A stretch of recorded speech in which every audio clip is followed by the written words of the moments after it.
Greetings, folks. This is DC Investing. I've reached financial independence, and I'm talking about topics to help others on their path to financial independence. And the thing I thought to mention today is about an emergency fund. The economy right now is, it, it's hard to say. I mean, it feels weaker, certainly, than it's been over the past couple of years. But it's hard to know if we're really heading towards a weak spot or if we're just going to recover and do just fine. It's really hard to say, but just as some general wisdom, it's a good idea to have an emergency fund. And the more you can get into this fund reasonably, the better.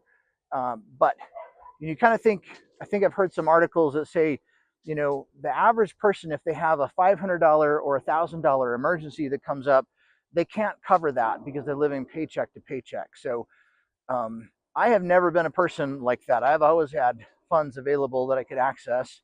Um, but if that's you, if you're close to that breaking point, you got to do everything you can to shave off something to get some funds in the emergency fund. So you may have to, instead of going out to eat at lunch, make sandwiches that day and save that $10 towards your emergency fund, and then do that for a few months and try to save up that $1,000 that you can have to run for an emergency.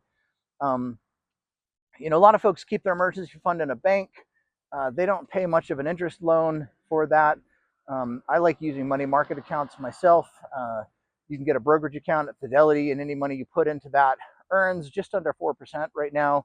You can get access to those funds really easy. Just link your local bank up to Fidelity, move funds back and forth. It's really liquid, but it's a great way to earn 4% on your funds. So that's not bad.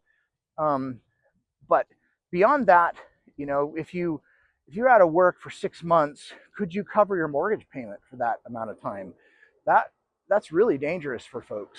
And so I've done some past videos that said, hey, you need to set up a HELOC for your house if you're living on the edge. Basically, that lets you use the equity in your home to borrow against. And what you would do is you don't have to draw down your HELOC. You just get that line of credit set up. But let's say you lost your job. That's not the time to set up a HELOC because you have to have proof of employment. So you do it before you lose your job. Let's say you get laid off. Well, then you can pull funding out of your HELOC. I would recommend doing a large amount just to make sure you have that credit available, and then pay, say the 6 months of your house payment from the HELOC until you get a new job, and then you can pay off the line of credit or something. So if you're really tight against your payment line, get that HELOC set up right away as an emergency fund. Otherwise, you may have to beg from relatives to help you, borrow, I don't know, or you have to walk away from your house. So, getting a 6-month emergency fund set in place, it would be really wise. I know that's hard for some people to do, but what is that amount? Is it having $10,000? Is it $20,000? Is it $30,000? It really depends on what your house payment is. But you never know when a job loss might occur, and that can be really detrimental to your families if you have no sources for paying those bills. You end up losing things. So you can, if you have a 401k, it is possible to make withdrawals from a 401k. You'll get a 10% penalty, but that may be better than losing your house. Some 401ks allow you to borrow against them. That may be the better alternative for a while because you can pay that back slowly. You do pay interest to yourself on a 401k loan, but at least that interest is going to yourself as opposed to something else. You can take money out of IRAs. You do pay a 10% penalty plus normal taxes, but if you need that to save yourself from losing your house, that's a good thing. I think there's also some hardship withdrawals that you can do that may not incur the penalty, but I have never done it, so I'm not sure. But just in general, now is probably the time to bulk up your emergency fund. Could you exist for 3 months without a job? Could you exist for 6 months without a job? There's a lot of folks right now that are getting laid off or having a really hard time finding another job. It's taking a long time for folks. So, could you Could you have a 1 year emergency fund? And really, the quest to be financially independent is to have enough saved up to never need to work again.